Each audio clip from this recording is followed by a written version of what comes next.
I'm Mark Wilkins. I'm Nick Bean. I am Malik Yusef. Malik Yusef. Malik Yusef, DJ Good Music, the Angel. The Wordsmith. Wordsmithers. Yes, sir. Yes, sir. My Chicago brethren. Man, crib up. That's crazy, man. Yeah, man. This is we've been waiting on this one, bro. That's a blessing, man. I'm glad you can come through on my this. environment too. Yeah. That's what I'm saying. You surrounded by the splash. Yeah. We already know, man. So, this is that's what we want to do. Create a dope environment where we can just come and chop it up, man. The crazy part, I didn't know we was filming right now. I thought this was like a come and talk to. I would have got on. I would have got. Yeah, we already. You already fresh, brother. Bro. You already fresh, brother. Man. We already know it. All they gotta do is check the resume, baby. They know what it is. They know what it is. I get down. I get down. Yeah, Splash God, man. So what you been up to? Talk to me, man. What you got going on? Man, I got some interesting things happening, man. I've been DJing. I've been the official Formula One DJ. Oh, word. That's heavy. Race car. Yeah. This one is in Mexico coming up. I'm gonna miss that one, and I might not do the Dubai one, but I gotta go to Dubai anyway. But it's been crazy. I got my homies that drive for Formula One. My man Amir, he drives for Audi, and my man Pierre, he drives the Ferrari for Spain. Nice. And Amir drives for Emirates. But just like DJing is different than making music, because it's like I get to play music that I like and I listen to and shit, and see the crowd react to shit that they don't know and they ain't heard before. Right. And also get to play shit that I made. Yeah. Throw your little salt in there, little mix. Nah. Throw your little salt in the mix. Right, with that one, because it's I know it's crazy. Like, I mean, talk to me a little bit about. You said it's a difference between DJing and making music. What's that difference? Like, good question. Yeah, one is like designing a attitude, which is like making music. Production is like designing an attitude that you want to give people. Yeah. And then DJing is like designing a room that fits the mood of a particular group of people that you can see right in front of your face. So one would be like being a room service waiter, where you don't see the person. Yeah. So you take the food up and give it to them, and then one is like being a waiter in the actual restaurant, when you walk behind the door and come out and your people are right there. Exactly. Yeah. Room service, you've been room service. You had room service before, so you waiting. Yeah. There in the restaurant, you see the waiter, you're like, hey, is that my food? Is that my food? And that's more immediate. So DJing is like the immediacy of it, the immediate service of people. It's a little bit more intimate. It's way more intimate. And production is like kind of puts you in the driver's seat, puts you in charge, and them motherfuckers, they gonna wait, you know what I'm saying? Yeah. They gonna wait till crew when to come out or whatever, you know what I'm saying? Got you. Wait till this Beyonce album, wait till this Jay-Z album. So when I'm working on Jay-Z album, I know motherfuckers is waiting. Right. In the DJ space, they not finna wait to feel nothing. Nah. Yeah. They need it now. They need it now in your face. Like next song better be fucking fire. Right. And it's like it's like you serve. It's both of them are service, but more one immediate direct service. Yeah. Got you. More personalized. Right. Yeah. More personalized. That's crazy. So we still on this music, man. So I'm gonna throw the accolades out, because you was trying to floss the jewelry. I'm like, nah, man. You still shining. That's the real jewelry. You still shining, man. That's the real jewelry right there. You know what I'm saying? We talking to somebody that's, what is it, 24 Grammy Award nominee, 6 Grammy Award winning, and 7 ASCAP Award winning for both pop and R&B. You got an Emmy, you got a Peabody, and you got a Tony Award. Did I miss something? Sheesh. I mean, some Chicago Music Awards. No. Yeah. Okay. But for the most part, man, just those is the big ones. I mean, I wish I'm trying to figure out how to get that Oscar though. Oh, that shit. Because Common got that bitch. Rhyme Fest got it. John Legend got that motherfucker. You know what I'm saying? Yeah. So yeah, it's waves, bro. It's waves. It's coming, and it's coming too. I know you. I know you are. So when we talking about this music, man, like, the idea behind the podcast is friends and brands, right? Obviously, great friends with my guy over there, Mark, and y'all go back and stuff like that. Like, you got to take us back from the beginning, man. The humble beginnings. I always like to show people where we come from the beginning, because at the end of the day, they can see all of the success but they don't see all of the hard work that go into it. So from my understanding, you're also from the south side of Chicago. Yes, sir. All right, south side. So you got to talk about that. You got to talk about where you got your start, if you don't mind. Yeah. I think that like it was a combination of things. I mean, you know, my dad putting us in judo when we was kids, swimming lessons, all that helped to start to structure a way to think about yourself. You know, and coming from a home where I had a mother, and you know, it's not a secret that my mother was a very abusive person to me, and mainly me, to my other siblings somewhat too, but mainly to me. And my dad, you know, he worked real crazy hours as a construction worker. He was new to it. He was black in a field that had been dominated by white men. So he would be in the most undesirable places, you know, the furthest places away from home. Yeah. You know, at the craziest hours.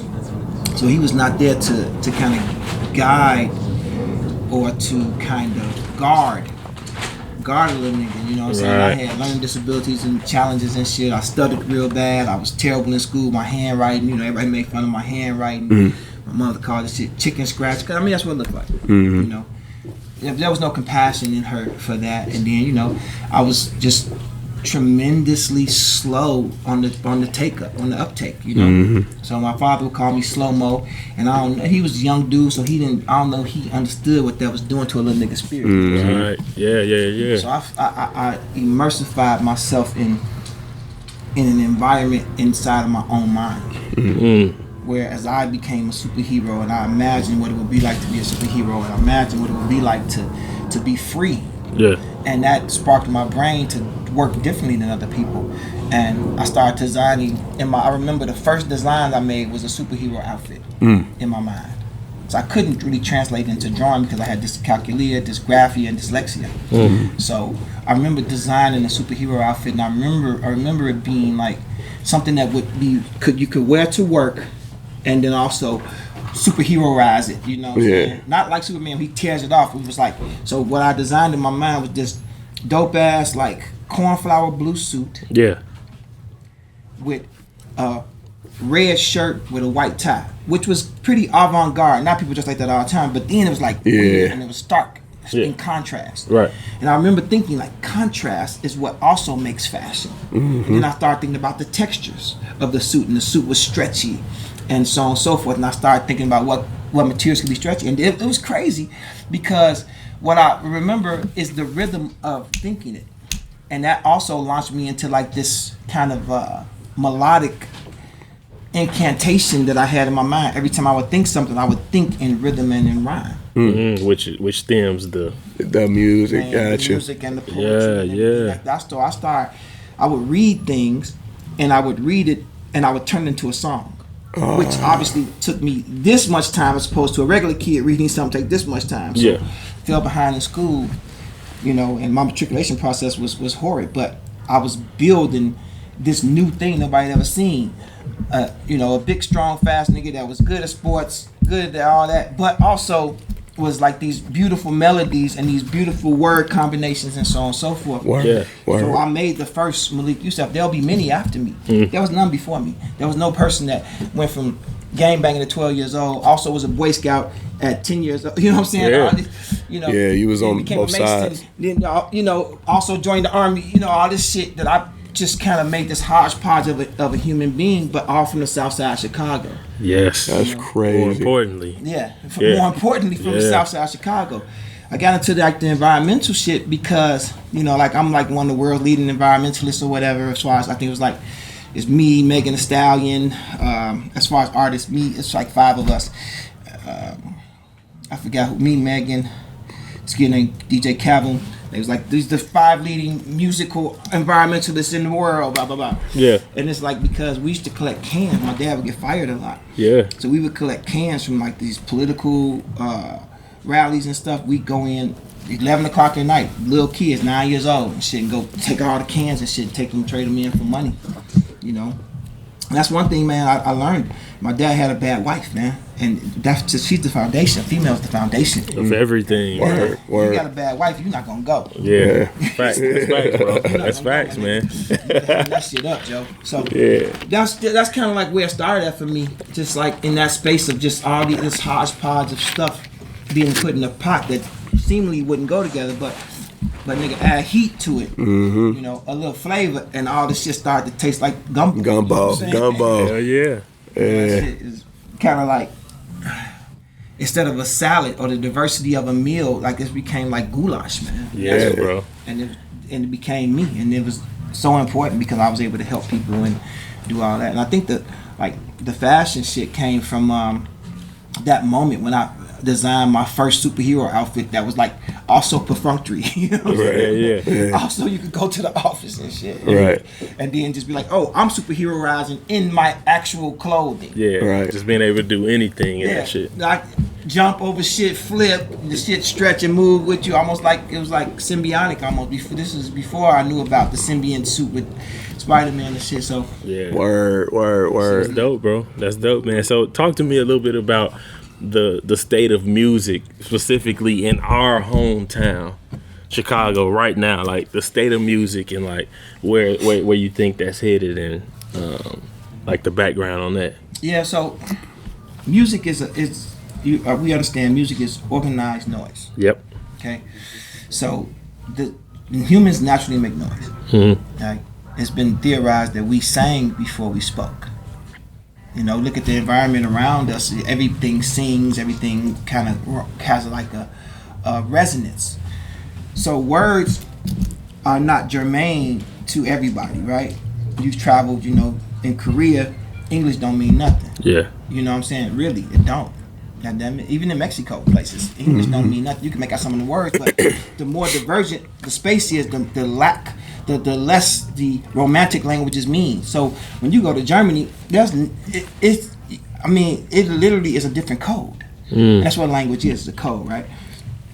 So this particular type of lack of resource in Chicago, you know, I feel like in LA, motherfucker could drive down a couple streets, drive straight down, you know, Los Angeles and run into a movie being filmed or a movie executive or something. You can every fuck day around and be at the restaurant with a movie executive on accident. Right time, right place. Every day. On the Roscoe's, you might meet in your face. Benny Boom or some shit. Exactly. Yeah. Just bow on the strength. Very rare in Chicago. New York, you could get off the subway and see motherfucking Universal building. Yeah. Not in Chicago. So the resource poor environment caused us to be more ingenious with our movement, and I think that it translates spiritually and vibrationally to the music that comes out of Chicago. Yeah. You know, you could tell a motherfucker from Chicago, you could tell their music, and people say, well, that music is drill music is negative and the whole well, trap or whatever it is. Yeah, not everything out of there is like that though. You know what I'm saying? And again, I think this is, but what a lot of people don't realize, like this is what these kids is rapping is because of this is hard, bro. This is real shit. Like, because you like Shorty 14, what do you know? He know that shit because that's the state of what's going on. But this the thing, not to cut y'all off. This the thing about you know, being from the Midwest, because you know I'm from Cleveland, so you know it's all Midwest love, right? Same thing. Yeah, you know it's Midwest love, and like I big up Chicago. I think Chicago is probably one of the best cities in the Midwest. You know what I'm saying? Just landscape wise, everything. Yeah. And like, you know, I remember 2005, I was interning in New York in music, and Go was my soundtrack, Common's album. Man. Oh yeah. All produced by Ye. You know what I'm saying? And I know you had your hand in that shit. Oh yeah, of course. You know what I'm saying? I know you had your hand in that shit. So like, and without me even really knowing, I didn't really know who you were until around 2005. You know what I'm saying? So like, that music to me, I was a young boy, you know, in Jersey. I'm out in Newark, living in Newark, and like that was my music. It was Chicago. Yeah. You know what I mean? So like, being from the hood or inner city, like that's the beauty of it. Is like, yeah, you got artists that talk about all of the hardships and stuff like that. Yeah. You know, but you also got, like, I just met Toby Lou Toby. Yeah, I met Toby Lou. He from the South suburb. Yeah, that's what I'm saying. That's why I brought it up. That's why I brought it up. I met him and his manager, Shy Lottery. Shout out to them. Oh, Shy. Yeah, that's my homie. Shy yeah, well, I was in Chicago. Yes. I was in Chicago at Complex Con. And bumped into them. And you listen to Toby music, he a young bull. It sounds nothing like what's really going on in the city. And to me, that's good because then that translates to how you thought when you was coming up. Yeah, you know what I'm saying? I felt the same way. Same thing. Juice WRLD too. Same shit. I wasn't making superhero costumes. Yeah. But I too, off St. Clair, used to be in my own head. Yeah. You know what I mean? Like I used to imagine my own things and so I get that. You know what I'm saying? I was big into kung fu movies and cartoons. I had all the you know what I'm saying? So like for me, using your head and getting into your imagination, like I think Toby's music is a direct result of that. It's colorful, bro. It's very colorful. Right. So I just wanted to put that in there because I'm like, I see it. You know what I'm saying? Like I got my opinions about the current state of music. Yeah. You know, but it's good to hear it from an OG like Malik because it's like, all right, well, you know, it does show what's going on, the realities. But that's hip hop always been that though. Yeah. And the diversity, you know, I think people they want to focus on what the media tells them to focus on. I mean that in the most respectful way. People say, oh man, all the music out of Chicago is this or that component, but you're not digging under any surfaces. Yeah, they didn't even scratch the surface. Yeah. They hear. I mean, you know, you literally Chance and Vic Mensa underground. The motherfuckers was not even checking. They're like, oh well, King Louis and that's my nigga, King Louis Dirt. But all you have to do is go and pull this back, and you will see it. Yeah. I don't think people looking as once they say they looking for that other shit. You know what I'm saying? They just want. Yep. They want to complain. Yeah. Whenever read. Yep. You know, and I mean. I remember coming up, and I would in the same automobile, which was my car. I would have X-Clan and Too Short. Oh, yep. I would have NWA and Poor Righteous Teacher. Mm-hmm.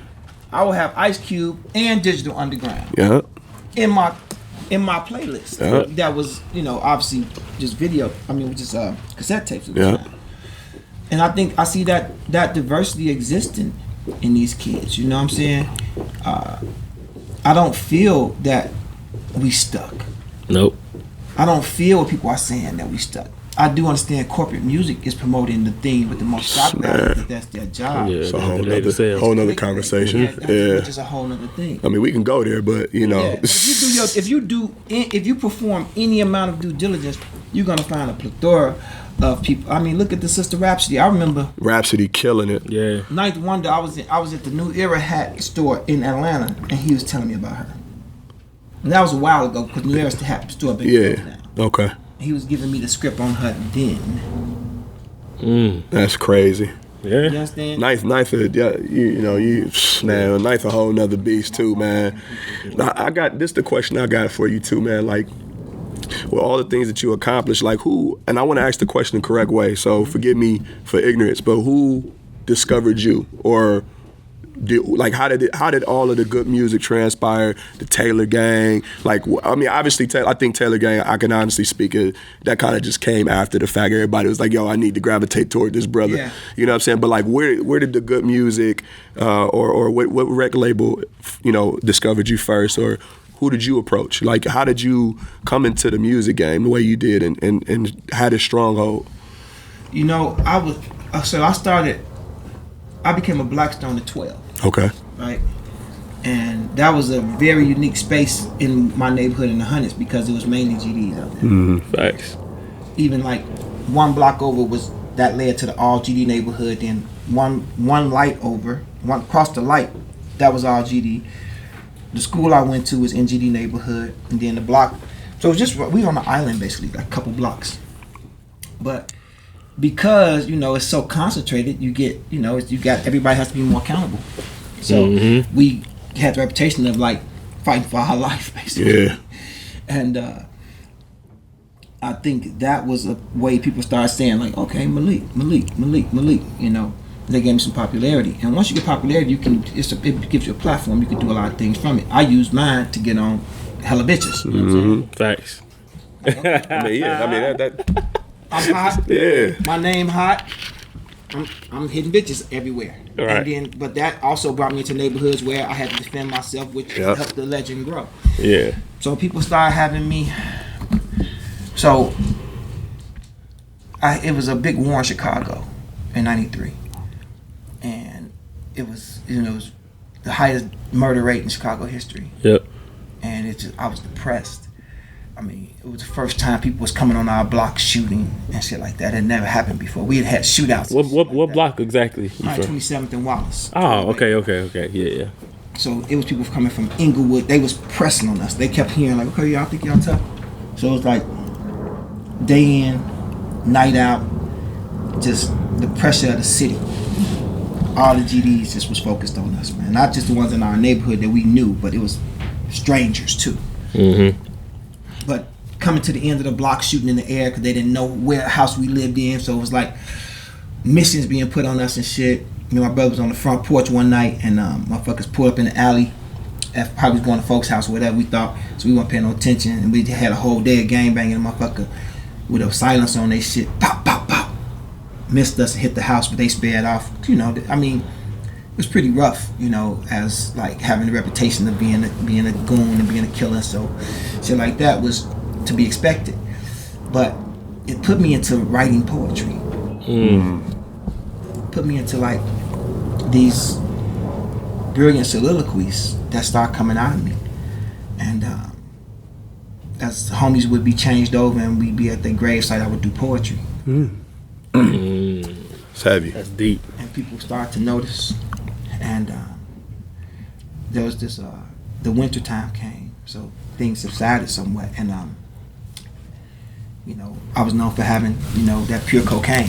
I was able to go to Mexico and travel. I ain't gonna say nobody's names. Yeah, no, you ain't supposed to. From down there, they would drive me back over the border. They had plugs and shit, and I would go in there and really break the shit up myself. Not knowing I had what they call a packing habit. Because you in a room 4 times this size, and there's people from all over the world. You know, you meet people from Guam. You know, you meeting people from literally from Poland that's coming in to do this work.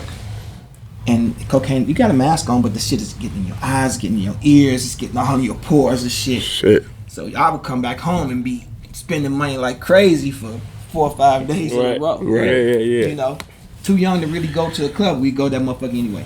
You know, and so that winter, she called and said, "Hey Malik, you know anybody downtown?" I said, "Yeah, I got you." And I came down myself and delivered her just a little package. And she was like, "You? What you been doing?" I was like, "Really, I've been writing poetry." She's like, "Writing poetry? You?" I'm like, "Yeah." She's like a big white girl tattoos, just beautiful woman though, sweet. She's like, "You ever been to an open mic?" I said, "What the fuck is open mic?" She said, "It's where you can go do poetry at. This place called Green Mill." She's like, "You're gonna love it because it's old gangster hangout. Al Capone used to own it." I'm like, "Oh, that shit's dope." So she gave me the information. I looked up the address and I went down there. But before I went down there, you gotta understand something weird happened. I was at home writing poetry, looking at TV at Takia Crystal. I love you, Takia Crystal. I love you. You are amazing. From Living Color. And she used to be the girl that did Black World. Word, yeah. And they interviewed her on the news. Said Takia Crystal's here. She's going to this place called Spice's Jazz Bar where they do open mic poetry. And that was my second time ever hearing about it. The white girl told me about it, and I'm like, open mic poetry? Sound like I gotta be in there. That's crazy. What's open mic poetry? This is insane. Yeah. So that's the second place. I was like, that's 2 places. And then they said they also have comedy on Sunday nights. Allen Edge of Sanity Comedy. So that Sunday, I slid on down. And it was like a strange environment. A lot of white folks doing like very artistic poetry and skits and shit. And I got up and did my poetry. I had it on a little legal pad. And the owner, Mark Smith, he said, "Man, I like that. Can you come back next week?" "Yeah, I can come back next week." He said, "Are you sure? Can you be on time?" I said, "Yeah." What year around this was? This was like 92, 93. Just made 93. Oh, wow. So ain't still in the midst of all the shit. Mm-hmm. Oh. Yeah. In the midst. Yeah, in the midst of it. I said, "Yes, sir." So the next day, I go to Spices, which was Monday night. And it was just like the opposite. A lot of black people, dreadlocks, before everybody was having locks. Like, dreadlocks meant conscious. Oh, yeah, yeah. They were the woke ones. folk. Yeah. And I'm like, yo, I did a poem, got a standing ovation. This dude named Ted Witcher was the host. He's like, that's what I'm talking about. I came with some lovely poetry, not all this militant shit, because that's not who I am. So I'm like, man, bet. Told my sister, called my sister, like, Lala, man, they, gave me standing ovation, blah, blah, blah. She's like, oh, that's amazing. So the next week, we get into it. That weekend, we get into it, folks now. They shoot up the car, all this shit. We into it at the mall, going crazy, motherfucker. So I'm like, okay, the war back on. And this one shorty was like, man, Malik, don't leave the block because we feel uncomfortable, we feel safer when you here. I'm like, cool. But I told dude, and I'm always knowing that be a man of your word, show up. No matter if it cost you or not. Yeah. Show up. So I said, fuck it. So I took my dad's car to sneak out the hood so they wouldn't know it was me. Took my dad's car, went to the north side. When I got there, I was like maybe a couple seconds late, maybe a minute late. He was like, oh, you can't, good, come on. Walked me in. The previous week, it was dark. Yeah. Moody and beery. This is like more like glasses clinking, sharp drinks and shit. The smell was different. The clientele was different. And it was lit up. And I walked past this thing that said ABC Worldwide News. Big ass giant camera. Whoa. Put me right on stage. Had my shit broke off to the left. I read the poem. In February. That was my third time on stage. The war heated up because the summertime started coming back. That was February. So by April, I was through with poetry. We back gang banging and shit. My brother called me one day, it's a Sunday. He said, man, Mo, I'm at home with Daddy, man. And we just seen you on TV. I'm like, damn, what the fuck? What did I do? Who caught me on camera? What the Right. You instantly. Like, oh, fuck. He said, no. Something about some poetry. Yeah. I say, what? Come on in, y'all. What up? And I say, man, he's like, I say, poetry? What the fuck? I ain't been poetry in a long time. I thought about it. I said, what stage? He said, ABC. He said, they just showed you. So I was in what they call the preview. So people start calling me. This happened. I'll be at home on a Sunday. Everybody home on a Sunday, and the episode come on. It's about slam poetry. And I didn't know this was a poetry slam at all. I just did my poem, and I was oblivious to it. I was young, man. Teenager. I'm like, what the fuck? And they showed me. It's like some just want to be heard, and they had me over the shoulder shot with my legal pad doing this poem called A Soldier Story, and it went crazy all over the world. Wow. So that was in February that it happened. So April, so I would say, okay, I'm gonna go back to the poetry spot Monday, the black poetry spot, Spices. Everybody like, Malik, hey, taking pictures of me. Yeah. They thought I was famous. To them, you were. To them, yeah. They thought that I do this for real. He was like, yo, I just did this 3 times. Yeah. I only 3 times I ever been on stage. Yeah. So they think you doing this. So now they hiring me. Hey, the AKs, we having our such. Oh, this is our anniversary for the Deltas, and they paying me money to come do poetry. But also, motherfuckers, since I got hot, they asking me to host shit. Hey, Fat Joe coming to Chicago. You want to host this show? Yeah, sure. Host this. They know I'm gonna bring the bitches. Right. I'm gonna have the goons there. It's gonna protect shit. Anybody ain't gonna kick off. Yeah. So I just started hosting hella shit. Mm-hmm. And then I started my own open mic. So Common came through. We get to freestyle. Oh, bless. That's crazy. See, this when Common was common. That's what he was. They used to call him Common Sense. Common Sense, Common Sense. This is when they called him Common Corner Sense. Hustler. Oh yeah. All that shit. So me and him got tight because my man Yusef Assad was his people. Yes. And so me and Common got tight. Now, then the Ice Cube beef come up. Oh yeah. And Ross, we about that life. We don't know. We from Chicago. We don't know it's entertainment. Right. We have no idea. You know what you call it what it is. Yeah. We run into these niggas in Atlanta. There used to be a thing called the Underground, where it was a Hooters at. I'm like, that's Mac 10. Yeah. Nigga, we on their ass. We run up on them like, what's happening, homie? They like, what? Oh, y'all, Common. Oh, what's up? Oh, y'all. Oh, no, man, that's music. We like, we don't get to fight and all shit y'all saying on the All right, oh, the real what's shit. this? Yeah, Right. We don't get to Right. wait a minute, don't we supposed to Yeah. body slam None of that. Right. what, 40 ounce on top of the head? Right. Yeah, y'all ready for Ready for some that action. Y'all really with the action. They won. Yeah. And it was but I understand Cube now. Yeah. It was entertainment. He Yeah. was getting to this place where he could really help people. So you got to entertain folks. Facts. So, but that happened, and then me and Common got tight, and then he's like, "You should be on my album." And I did a poem for the album, but relatively turned it down. And that was Resurrection. So me and Man March came, we stayed tight. Then I did the next album, which was One Day It All Makes Sense, and that's when I remember me and my brother was by our crib at the White Castle's drive-thru, and some dudes in front of us was playing the tape. And you know, in Chicago, you don't just run up on nobody's car. Right. Nah. So I'm Hell like, no. fuck, man. I'm like, okay, I'm gonna get out the car, walk over here, and be like, yo, hey, dudes. So I walked out the drive-through, walked about a half a block down so they could see me in clear view. I'm like, yo, that's me. They like, this you? Saying the poetry. Oh shit, they jump out. This for camera phones and shit. So we, you know, the city celebrating, man. Yeah. And you know, I got to be on House of Blues stage with Lauryn Hill and CeeLo and De La Soul, who my big brothers are still best rap group ever. Oh, yeah. De La. I love De La. I love De La. Yep. Secondary to them is Outkast, but nevertheless. So it got me into the music shit, and but because you understand, through the whole process, I kept working with Common, writing with him. Yeah. You know, learning this shit, knowing I had a natural talent for this shit. Didn't really realize that. Yeah. And that led to Carl Thomas wanting to fuck with me. Oh, Carl. Yeah, he was tough. So I fucked with Carl Thomas. That led to Jay-Z saying, man, Malik Cole. You know? And after that, Kanye was like, yo, Malik Yusef. But I had money too, so. Yeah, it was already, So I might ask nobody for nothing. So I'm able to come in and have, you know, I ain't gonna say no numbers, but I'm able to have this much money when a nigga run out their budget. Yeah. I'm able to have this To do your much own money thing. to say, here, Yeah. get down, homie. Facts. I don't know. You know? Right. Because, then $500,000 meant a lot. Now, that's what it is. Right. But then, a motherfucker give you $500,000, it was like, man, it was like God came out the sky. Yeah, facts. Yeah. Now, motherfuckers might got a $500,000 couch in their house, which motherfuckers do. Right. You know what I'm saying? Right. But then, that shit meant everything to a motherfucker. So Yeah. I'm able to amass that kind of money. I had clothing stores in Chicago. I bought into the JB's franchise. Oh, word. Okay.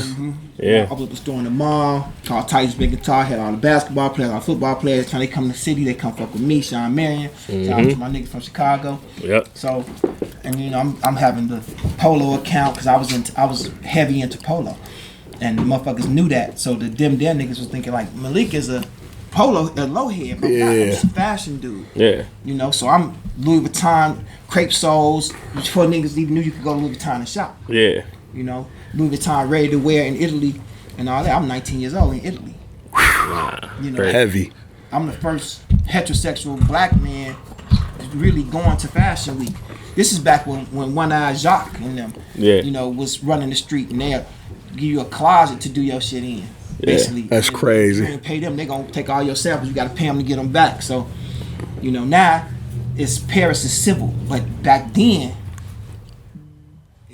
it was rugged. Oh yeah. So you said at 19, first black heterosexual male. Oh yeah, without a doubt, at Fashion Week religiously. Crazy. Nobody from America that was black and straight. Because back then it was tough. It was what? Yeah, it was tough. Crazy. They would be scared of you, terrified. Yeah. That's nuts. That's nuts. American. The motorcycle taxis in Italy. Yeah. American.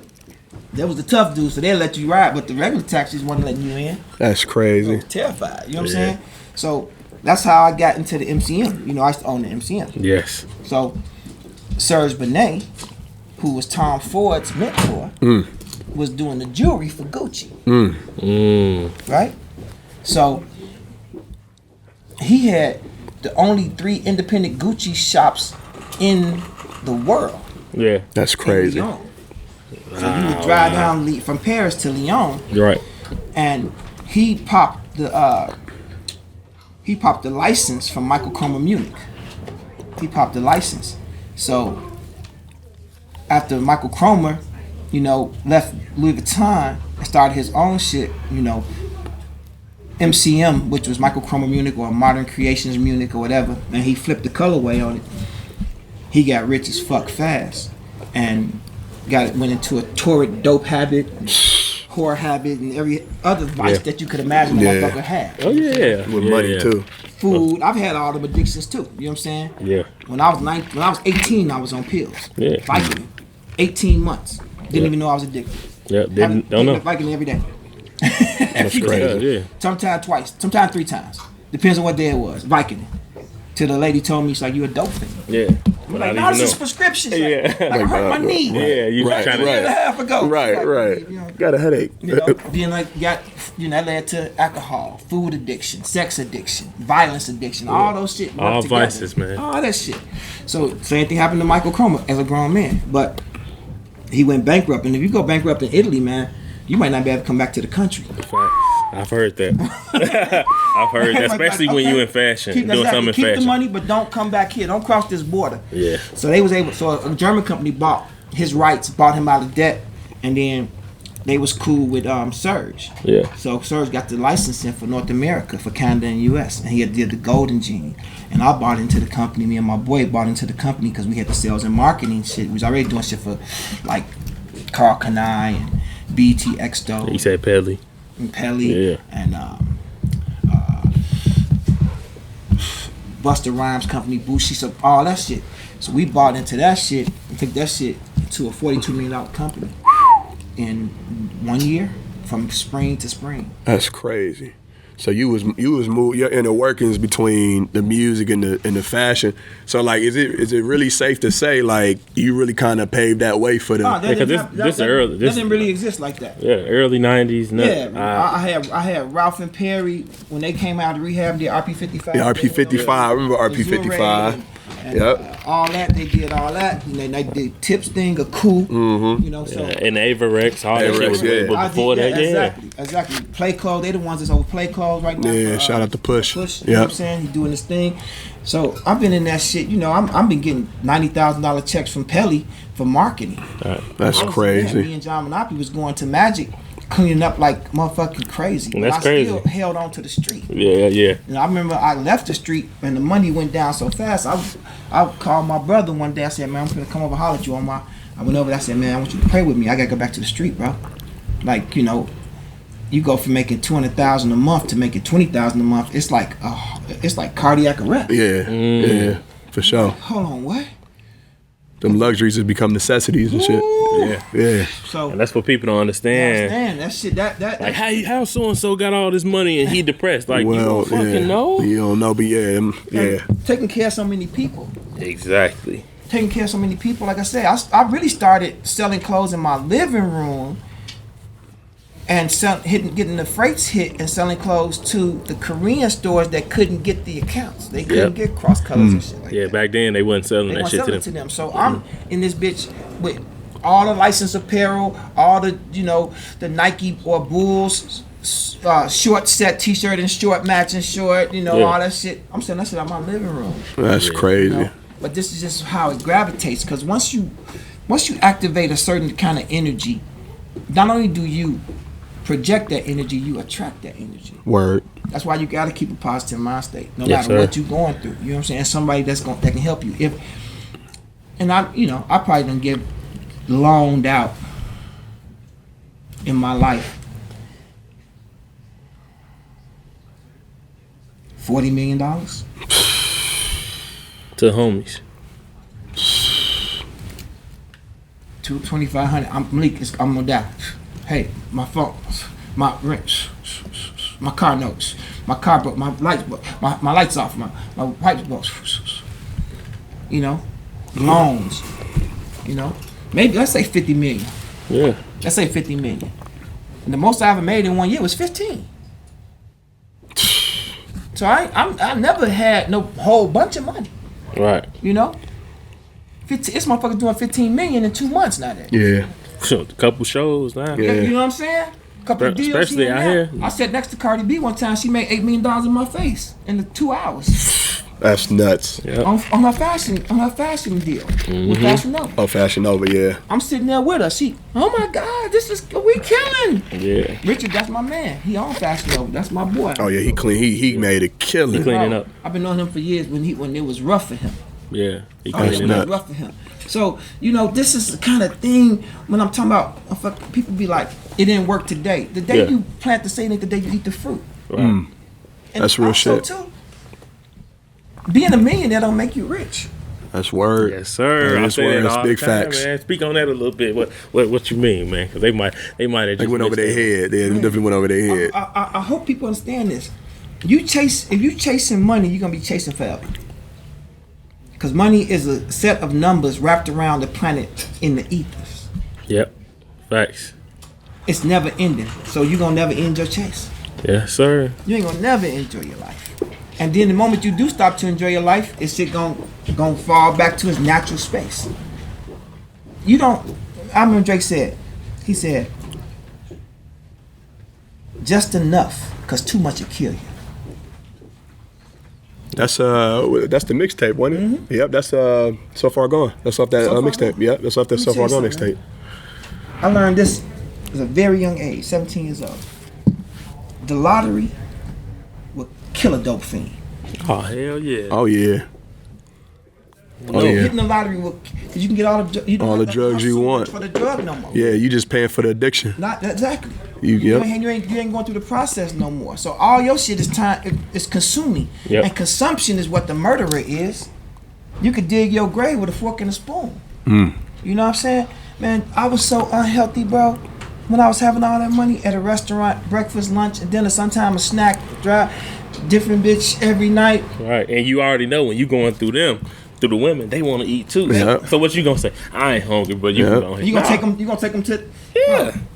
You gonna go ahead and It was indulge time it. having $500 shot of liquor was a thing for me.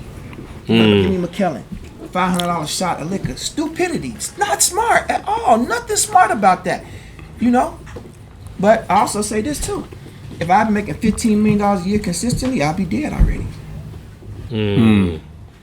Damn.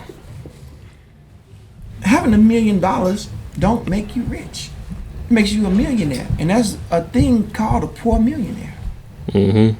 You can be a poor millionaire. It's when, literally, when your outgo is higher than your income. Simple. It's simple math.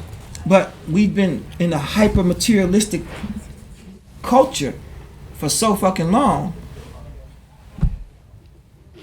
that they've been giving you. Yeah, we doing the podcast. What up, Joe? Shout out to the podcast, man. Thanks. You What know up? what that means. Appreciate it, 100. man. Y'all keeping it in the hood, man. No Appreciate question. that, G.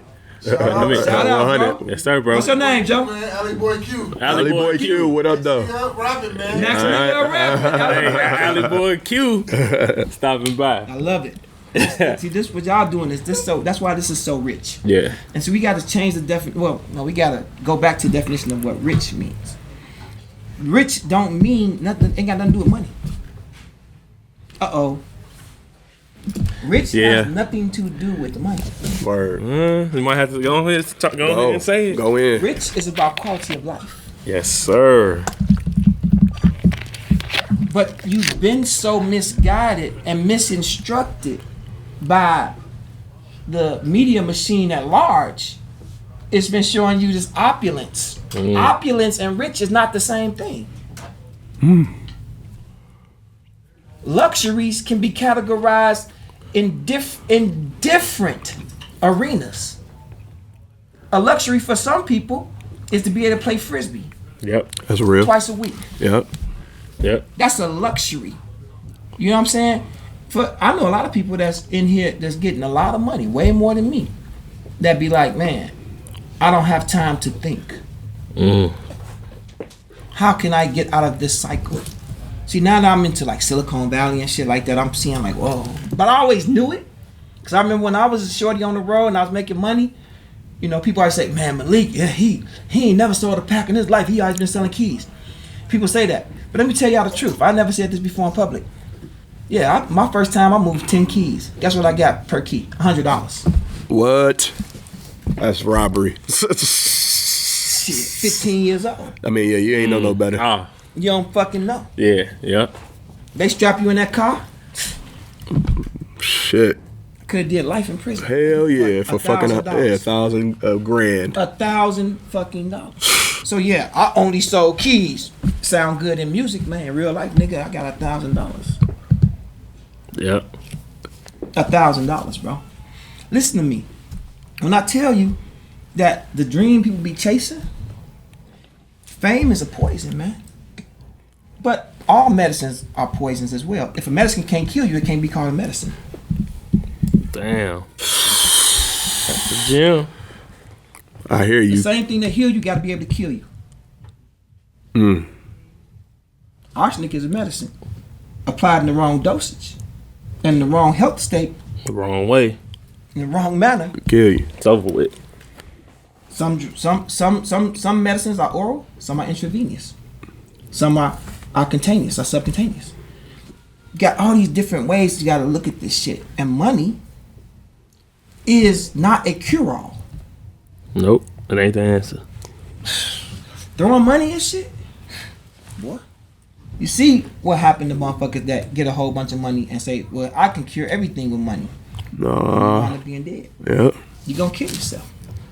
Money is just as dangerous as driving a car or flying an airplane or deep sea diving without the proper equipment. It's the same thing. And then, but we've been taught to revere motherfuckers. Like, we got the president. He talking about he a billionaire. He not a billionaire. But we talking about some money. The worst people in the world can get money. Yeah. The lowest level people in the whole world can get their hands on some bread. Exactly. Most definitely. Exactly. We gotta have a different gauge on what success is, Yeah. you know. And I'm saying that from a person that's in the music industry, where I just talked to my big homie who became a billionaire. The day after he became a billionaire, I talked to Hov. I was like, "Yo, it's the demo, bro. How's things?" You know, and didn't realize that he became a billionaire. And he talking to me like a regular motherfucker. Yeah. Yeah. Then people like, "Malik, you talking to JC? You know, they didn't announce he was a billionaire." I said, "Oh fuck." So I sent him an email the day they announced it, like, "Yo, I need to talk to you about this, blah blah." He hit back. I know he was like, I was like, "Oh man, that shit crazy." Yeah, that's wild. You know, I'm like, "Oh, Yeah. hey man, congratulations, yo." Sidebar to what I was talking to him about, but I went to his house, man. You know, I don't know if I should be. I'm gonna be very concise how I say this. I went to his whole house one day, and it was a little shocking how large the house was. It was a little shocking. Yeah. You get onto the property, then you drive another city block. I've heard.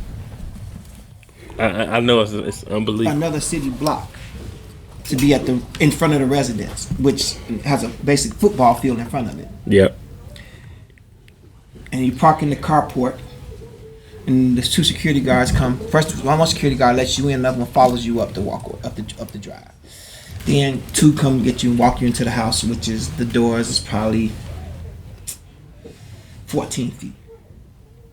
Open the doors, then you walk into the living room, then you walk down some stairs into the foyer. You walk to the foyer, then you walk from the foyer down some more stairs into the living room, where you see Hov in the distance sitting in the chair, like chilling with his legs over the arm of the chair. He's like, "Oh, Lee, what's up, guy?" You like, okay, Right. you know, pools everywhere, pools in the basement. But he told me something about money, about how you can lose it, and how it can be fucked up, how you can be in between monies and the whole nine, but stay you. He said the only real math is margins, percentages, and ratios. How much do you make? Right? How much do you keep? That's it. That's a rich man. If you keep more than you make, even if it's been away, a motherfucker can live rich working at Chipotle. Nobody never told me that though. Yeah, they don't teach you And that. you can't buy everything, but you can be rich. Buying shit don't make you rich. Buying shit make you poor. Yep. Not the opposite. Complete Yeah. opposite. Nigga think because they You're got going 100. toward poor Yeah. buying shit. So do that sparingly. Yes, buy shit, because that's what human nature is, to gather Consume. Yep. and consume. But don't go overboard. And it's a balance. It's a balance to this shit. And you know, he gave me some dope life lessons. I'm not gonna repeat everything. Yeah. No. You keep them gems, You know, bro. but, Everything you know ain't what meant I'm to saying? be. But Yeah. it's to me in this music industry, man, and you know, in my life in the street, and out here hustling. And I remember the day I sold my last key. And I remember the manner in which I sold it, the person I sold it to, the whole nine. And I remember right after that, coming to Grammys in LA. Night and day. Barney's with Kanye. And that's the day I signed to the label. Wow. That's But I helped crazy. make good music. You see what I'm saying? Like literally help make up the name in the hotel suite. Before all that, I was still on the street. And I didn't see no signs of leaving the street. Yeah. 2003, I didn't see no signs. 2 years later, I remember waking up one morning thinking about 12 people I would have to kill to keep selling drugs. Because they was telling. It became a thing where people's exit strategy was to tell. They don't have, you're like, why are you so sloppy with this? Yeah. Why? Because they don't give a fuck. I'm just gonna tell on you. You know? You got all your cool white homies in Dallas and shit. They say, I'm tired of living regular. I want to be boisterous, but that's gonna bring, because success brings competition. Mm-hmm. And the police competing with you for their lifestyle. Mm-hmm. Even though it is $47,000 a year or whatever, or $30,000 that police make. Yeah, but if you pat in their pocket, 80,000, yeah. Oh, you know, that's a whole extra nother 20, story. 20, 30, $40,000. Oh, that was a whole nother story. Shakedowns. Man, shit. Dope boy friendly hotels, dope boy friendly gas stations, dope boy friendly restaurants. Only place you could go. Because them dudes was in on it. Yeah, Yeah. You crazy. get the most racist police officer, but if he in on the deal, he gonna not only put you in tune, he gonna put his wife's sister's husband, who's a police 7 counties down. Because now he 57, 58. He got a mistress that got a baby on the way. His son got a baby coming. His daughter's in college. You know what I'm saying? Yeah. luxuries become necessities Exactly. on another level. Exactly. So you can, so 20 dudes can come through and give him 150 a night, and that's his life. That's crazy. Damn. Like when the dope gang people got lazy. Once you get lazy, it's over anyway. Yeah. Once you get, that's why America's losing right now. America's losing because they got lazy. It decided to have slavery. That was the beginning of the end. When the people's like, I don't want to work for myself. I'm gonna bring people in to work for me, but what you gonna do with them afterwards? Yeah. And the sin of America, which is everybody sins, and I'm not saying slavery is worse or than any other, but American child slavery was special because they had to justify it, which was the opposite of what they should have did. They should have been like, you know what? Slavery was fucked up. Because usually the slave caste and all empires been built with slavery. Let's be clear. Yeah. Let's not be sanctimonious about this shit.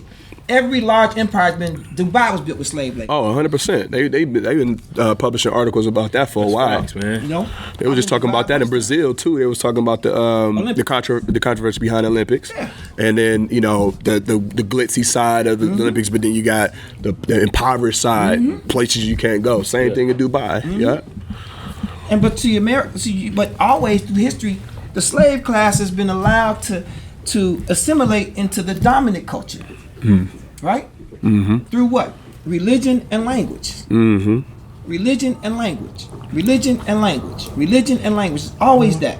So now, if you can assimilate with religion and language, you can intermarry, and it becomes one nation, right? And now you have Rome. America didn't do that because they said, and because niggers are a different species, you can't marry them. They made a law against it. Yep. And we got a black church and a white church. So obviously Christianity is not the religion of America. The religion of America is not white supremacy either. Because anybody can be white supremacist, but white nationalism. Black people can't be white nationalists. Bingo. So white nationalism is the religion of America, so we couldn't assimilate through that. And that's why America's collapsing. It's simple math. It's simple math. Yeah. You keep one group of people, try to put them in a place, second class citizenship, and they saying no. Simple as that. And instead of saying, okay, let's make a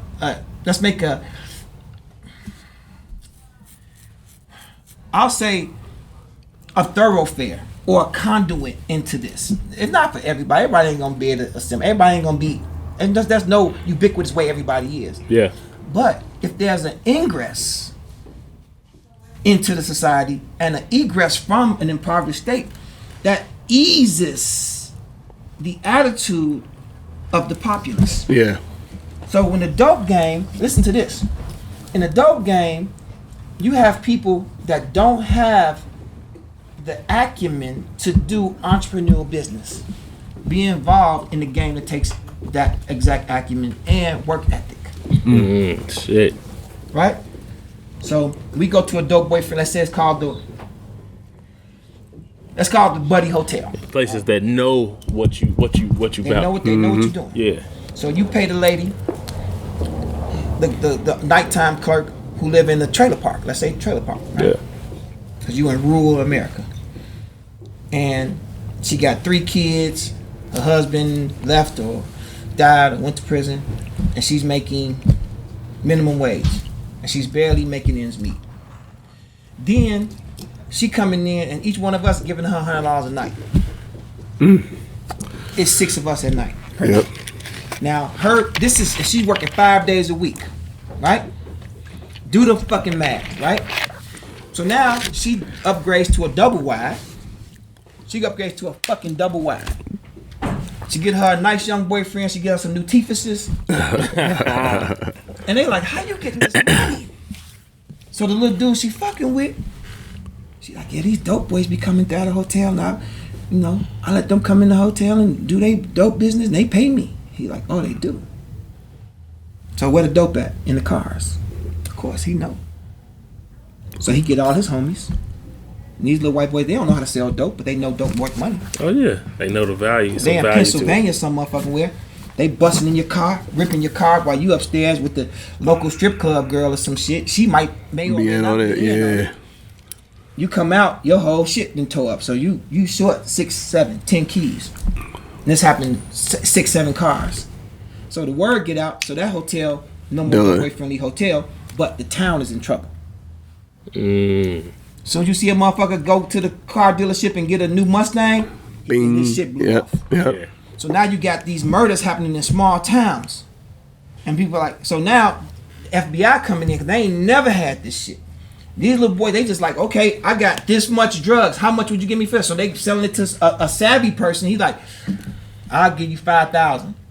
And they like, here, take it. I got 5 G's. That's how the dope game got infiltrated. It wasn't from the top. It wasn't like these motherfuckers so smart because the shit was so, bro. The organizations I've been involved in with Russians and Greeks and Italians and Japanese, that shit is a business. Yeah, it's uniform. They ain't missing. But you got all you need is a chain as strong as if you had motherfucking what's the steel they make in Wakanda? Oh, vibranium. If you have vibranium links in your whole chain and you got one made out of licorice, it's over with. It's a wrap. Out of licorice. Yeah. It's a wrap. Wrapped up. Yeah, that shit over. It's over with, bro. One small licorice chain on there. We ran out of vibranium, and that shit dissolved in water, nigga. It's over. That chain's broken. Yeah. And that's what happened to the chain. The chain got broken. So I remember, man, going to towns where in Montana, where they had a black ice alert, that motherfucker say, hey, it's black ice. And they put it's certain towns they put the fucking rail guard down. And the state troopers are like, hey, they pretty much know what you're doing. But they want the money from it. Because they can do, instead of busting you one time, now nobody's coming through there no more. Now you're going to pay for the hotel, you're going to go to the movie, you're going to go to the restaurant. I remember going to a restaurant, like, that nigger's in here. I ain't never had a nigger around me. They like, that's our grandma. I'm like, it's all good. One of my best guys I popped from a restaurant like that with a Confederate flag on his truck. I must have been 17. I probably was 18. I was probably 18 coming from Oklahoma. Yeah, I was probably 18 years old. He's like 42, had kids, fucked up truck, bought him a new truck, the whole nine. This man went from being Confederate flag racist to meet me on several different roads, like in Missouri, hugging me, kissing me on the cheek, showing me pictures of his kids, his little white girls in Disney World. Like, wow. Man, Malik, man, I tell you, Mac. It's called me Mac. Man, I tell you, Mac. Got his own truck and fleet, and he would run through a brick wall for me. You know what I'm saying? You can understand how America operates the brain of people, bro. It just all it takes is your fucking passion points or your pain points, and it controls you from those things. So racism is very profitable because racism is confusion. Yeah. In the dope game, we was able to assuage all that. All that shit out the window. Didn't matter. Yeah. Green. It's green, but you bring people in that's not prepared for it. Yeah. Right. You know? Because you get a gung ho police officer, young dude, 23, and he racist. He ain't the amount of money. You can't give him $50,000 Nope. to leave you alone. Nope. He got an agenda. Yeah, he got an agenda. He got an He gonna agenda. make his point. He gonna make his point. So Yep. when you and then it wasn't no rap music like that. Then. It wasn't no rich rappers. Mm-hmm. Now you got rich rappers. They still busting them on penny ante drug charges and shit like Yeah. that. You had some weed. Yeah. I found acid. Right. Same people, but it's the different kind of money. So in music is a dope because it's a dopamine hit. Yeah. Everybody, everywhere I go, I did this party, man. I did this party in Soho for Grammys and when it was in New York. And they was like, Malik, play. We want like really eclectic music. I was like, yeah, I got y'all. I was like, these motherfuckers want to hear trap. Anyway, All right. I'm playing this shit. I'm just waiting. I'm like, damn, why the bitches ain't saying nothing about the dancing and shit? So I said, I'm gonna ease a little bit in. And this one dude was like, are you finna go into a trap set? I was like, glad you asked. Boom. Just went through it. Dropped it. I tell all my hoes, hey, Yeah. Bag it up. Hey. Yep. Wipe me You know what down. I'm saying? Yeah. Yeah. this would, because it's a dopamine hit. Yeah. People don't want to do a lot of thinking to get to their drug. Yeah, to get to where they want to be. You know. Now, if you doing an action like if you working or some shit like that, you want to hear something that jogs the brain. You listen to Lupe. You listen to Common. You listen. I mean, I'm legitimately saying this. Yeah. You know. You listen to. You might even fuck around and listen to Immortal Technique. Oh, yeah. But not in the club, you know. No, you need that quick hit. I think that went over you. I think that went over most people's heads. Yeah. Because that's the state that people don't understand. That's the state of the game of music. It's like you got all these, and I'm not knocking anybody as artists. No, we figured it out. You know what I'm saying? Yeah, exactly. You Definitely. figured it out. You know what I mean? You don't need all this heavy verbal or lyrical flow content. No. Most You definitely. need these trap beats. You need this catchy hook, and that's it. You know what I mean? So like right. that's That's what I was nuts. able to do with Kanye. I was able to say, what feels good to people, you know? When I was able to come in and say, how much do they hate me?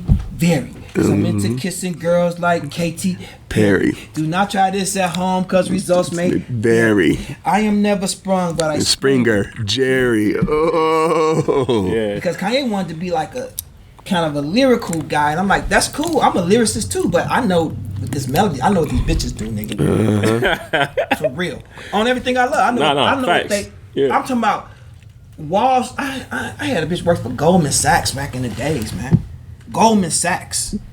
And I go to the club with her, she like, can you have a DJ play? And I think, what was hot at that time? I think it was it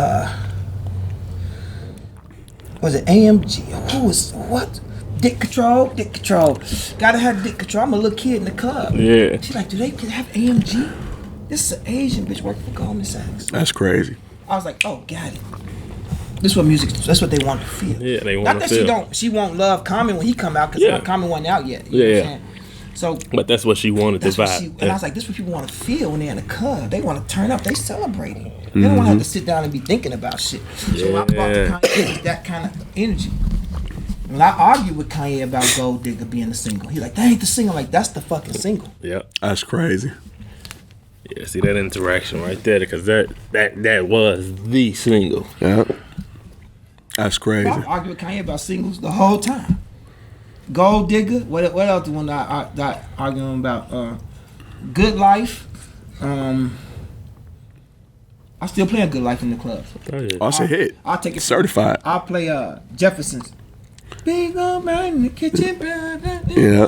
on the grill, Smooth it right in. just to get up this hill.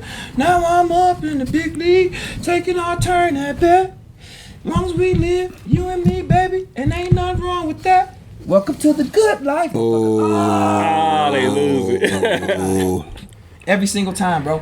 And I mean, it's because it's dopamine. Yeah, that's the hit But that they humans need. are very basic animals. Yeah. You know, there's only a few things that we love a lot. There's other things we like. Few things we love a lot. Food, sex, power. Them things right there. Not even so much love. Power. Because power can make a motherfucker look at you Yeah. and feel like they love you. There's only a few things we love a lot. And power can get you everything that you need. And sometimes money is power. Yep.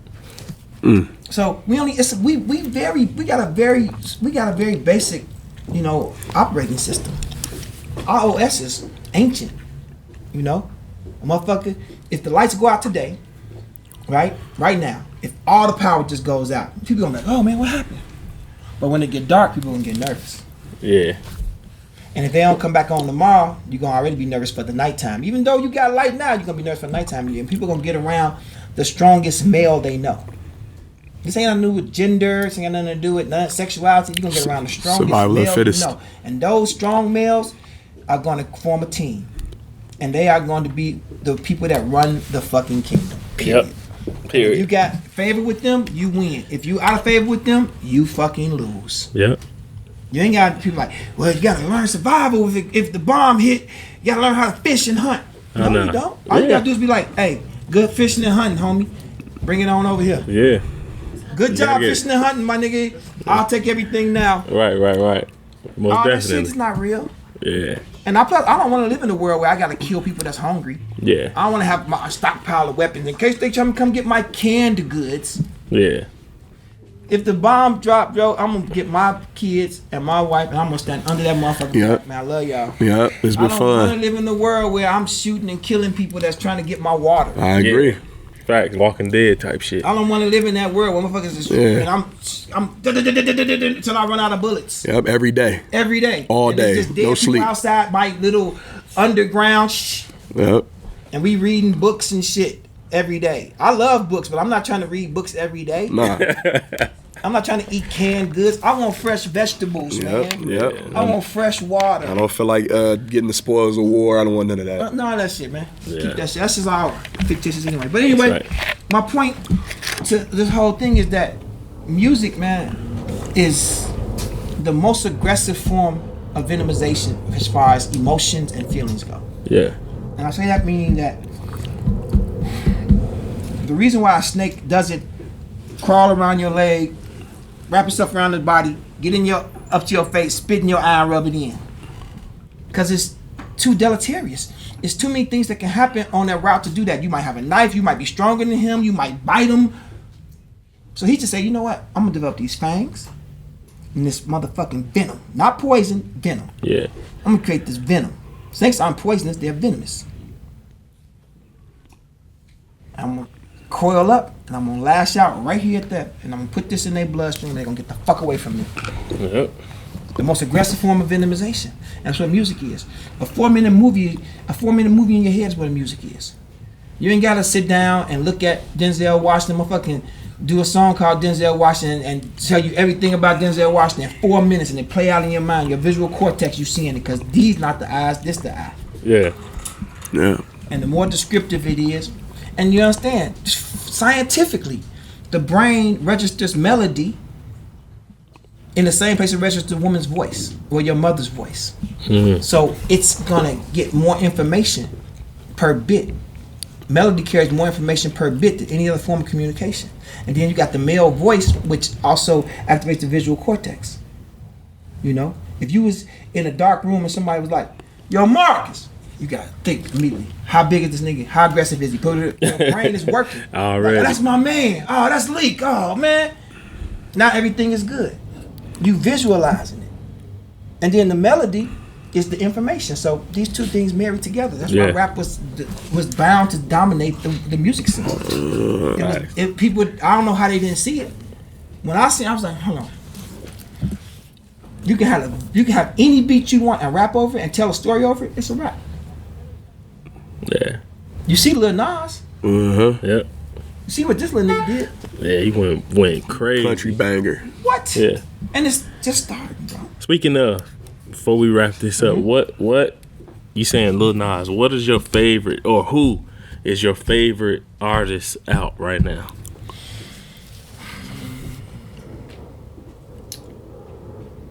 That's a lot. I know it is.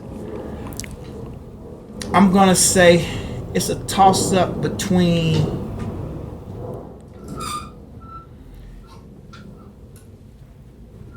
If you got 1A, 1B, that's cool. 1A, 1B. I'm gonna say Vic Mensa from Save Money and Megan Thee Stallion. That's tough. That's a good, great, solid Megan group. be saying some shit, bro. She be saying some shit. Yeah. And people don't even know her mama was. They don't even know that her mama was tough. Bro, this is what people, the lineage, study. Yeah. Study. The Bible says, study to show thyself approved. Both of them give me the same energy. They say shit that I'm like, ooh. Yep. Yeah. Ooh. So much facts in that shit. You know what I'm saying? Yeah, there's facts, bro. There's a lot of people who miss that about her. They think she just another rapper, female rapper on the scene. She said, we don't come together. We don't leave together. But he texts me when it's time to leave. That's that slick player shit in a small town when you can't bro. That's what I said. Her mama had that like Pimp C type, that vibe, that energy. And I love Houston. Houston, one of them cities that I love to death. I live there, man. Where I got my sensibility of rap is from Scarface. Yeah, Scarface is cold. Ghetto Boys, all that, We bro. was working on Kanye's first album. I was like, this don't sound like Ghetto Boys. This don't sound like rap, bro. This don't sound like the rap we grew up with. Shout out to Ferris Thomas, DJ Ferris. Yes. And Pink House, rest in peace, 1212, for playing Ghetto Boys on Chicago KKC radio. Changed the whole landscape, huh? And I heard that shit, it went through me. Voodoo music. I was like, what's this feeling? Memphis music dope too. Yeah. But not like that Houston shit. Nah, that Houston shit different. Woo. And speaking on it, how Travis put that in his, how Travis put that in Astro World, all of that, Big Travis Tuck, on all MySpace. of that. Yeah. That's crazy. He reached out to me on MySpace. Shout out to Jock. That's what his name was, Jock. Jock. Travis, what up, boy? That's crazy. Yeah. We talk about it all the time. And I just always gave him information. He's like, man, where'd you be getting your fits from? I said, I just build my own outfits, man. Like, however you feeling. Yeah. I just build shit. I was like, okay, I got this from there. I got this from Italy. This came from Japan. I got this from down the street at the Walmart for my birthday. My daughter bought this for my birthday from Walmart. Put it together. That's it. That's what people don't know about fashion. Fashion ain't always about the high ends. It's it's your eye. That high end shit is a gimmick. They take that shit from us anyway. Yeah. From the culture, street bro. dudes. From the street dudes that they like, okay, take that and turn it into high fashion. Yep. When Virgil was our intern at Custom Kings, and he was an architect student, and we was like, yeah, I knew Virgil was talented. I know he had the wherewithal to do the business to the level he's at, because he's very amicable and easy to deal with for the people in that world. You know what I'm saying? And it's very key. That's key. Oh, what? Kanye asked me something one day. This was like last year. Yes, it was last year. He said, they got to we was at Bari and ASAP Bari and what's the other boy? Fashion Blood. What's his name? Used to work at Supreme too. Can't call this motherfucking name. With the dreadlocks. Oh shit. They got into it. Yeah. They get to fighting. He said, if that was your signing, what would you have done? I said, man, I would have got on that shit with their ass. He's like, right. He's like, you know what Virgil did? Sat there and kept signing clothes. Smart fucking man. He's like, you fuck this money up. Nuts, man. You gonna fuck this money up. Not at all. You ain't gonna fuck the money up. I fuck with Virgil, man. And me and Virgil ain't never, ever, ever had an argument. You know, we had disagreements about shit. We never had an argument because Virgil don't argue with people. Yeah. He easy to work with. And Kanye had some heated ones, huh? What? The complete opposite. Night and day on both of them, huh? What? He seemed like he be on that shit at like 24/7 too, huh? No, yeah. They got problems, man. He know he got problems. You know, he not a good person. He know he not a good person. But it's time. Anybody can change. Oh, 100%. Yeah. I agree with that. That Kanye West can change, man. And he know he can. He gotta have a desire. Yeah. He's so used to being how he wants to be and treat people how he want to treat them. You know what I'm saying? And people catering to that. And people cater to that. So he gets, he don't like the friction, but that's where he makes his best music at. Because I'm gonna come in and tell a motherfucker, look, that shit goofy right there, Joe. You don't have to like it. I'm just telling you. Yeah, but you gotta have that on the team. Yeah. Always gotta have a real. He don't have that so much no more. You know what I'm saying? Yeah. But I feel I got faith that Kanye West turn this shit around. He only 40-something years old, man. He got another 60-something years to Fresh, live. yeah, super fresh. But that's the thing too. I mean, you know, I ain't gonna go into a soapbox about that. But I feel like people, the masses, just forget like. Just because a motherfucker's successful, you know, whatever you claiming him to be, rich, successful, wealthy, whatever, don't mean motherfucking got issues. I tell people all the time, I'm like, look, stop listening to like a lot of the artists like they Malcolms and the Martins and shit. Some of them you got one once a blue moon, Yeah. but I'm like, yo, at the end of the day, I think with Ye, you know what I'm saying? Like I think the best move for you is to articulate it into your music. Don't go out and be a spokesman. Just don't say shit. Yeah. You know, because I know the intentions may be better though. Would you listen to MAGA music? Yeah. No.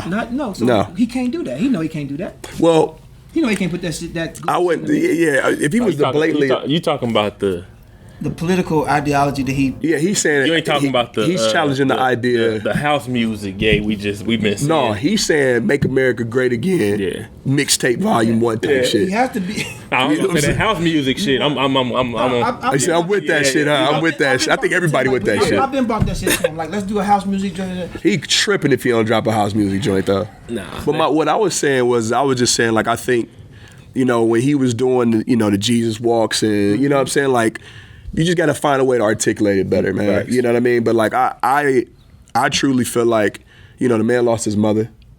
You know, and whatever. You know more about the man than I do. Yeah. You know, more personal stuff. Yeah.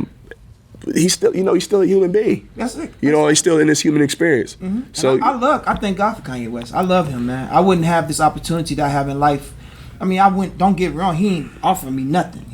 I ain't never took a penny from him. He never paid me. He never wrote me a check, nothing. But he presented me an opportunity, and I got on the airplane and went to Paris. I got on the airplane and went to Japan. I got on the airplane and went to Hawaii. No, he flew me to Hawaii one time, or twice. But when I be like, yeah, I need to talk to you, like, we in Australia. I'm like, yeah, I come. Man, I bought a $12,000 ticket one day just to have a conversation with Kanye. But you got to be a goon about yours. But I disagree that he should put that political shit in his music because it's not gonna go. Yeah. well, I mean, He can own the best thing he can do is what he's doing. Do some good music or whatever music he makes now. Right. Do that music and then talk to people. But I think the message is so divergent from what we know of him. It's troubling. Yes. makes As sense. humans. Yeah. Makes sense. That's what the problem is. So I agree that I get what you're saying, yeah. should like put they shit in their music, like Beyonce. She puts up politicization Right. in her music. A certain way. Hov does Yeah, too. Everybody Hov does. too. Yeah. You know, That's what I'm saying. Because everybody expects you to be frontline. Kanye always been on soapbox though his whole life. Yeah, and that's what I'm saying, and that's what's getting him in trouble. He don't have a way out. He's at a like you play chess. So it's an impasse sign. You know what I'm saying? Two pawns meet here, they can't move. Right. So you call impasse Stand signs still. so they can switch. Switch, You yeah. know what I'm saying? So he's at that place where he can't put that goofy shit in his music. That's real. That's real. You know? Yeah, that's As real. artistic as he is, he can't put that shit in his music. He got to figure something out, man. I mean, because that's always going to be a lingering question. What the fuck did you really mean by this shit? Yeah. You know what I'm saying? Like that, and that's why I said the music more so. I mean, it's fucked up right now. The Kanye West of right now is fucked up, but the Kanye West of tomorrow might be back to being. Oh, 100%. I mean, Might you, be some see other it. shit like It might be back to being. to me the Pablo bruh. you worked on, is a different from now. And I mean we was still That's talking about a year or two. I mean, that's not even That was 3 years. 2016. 3 years ago. Yeah. 2016. 3 years Seen that I came long in on ago. And I that worked shit was 14 days fire. on that. 100%. I came in and fixed that whole album. And Kanye tell you, Bro, That shit. I been Ricky, Yeah. my brother. Yeah.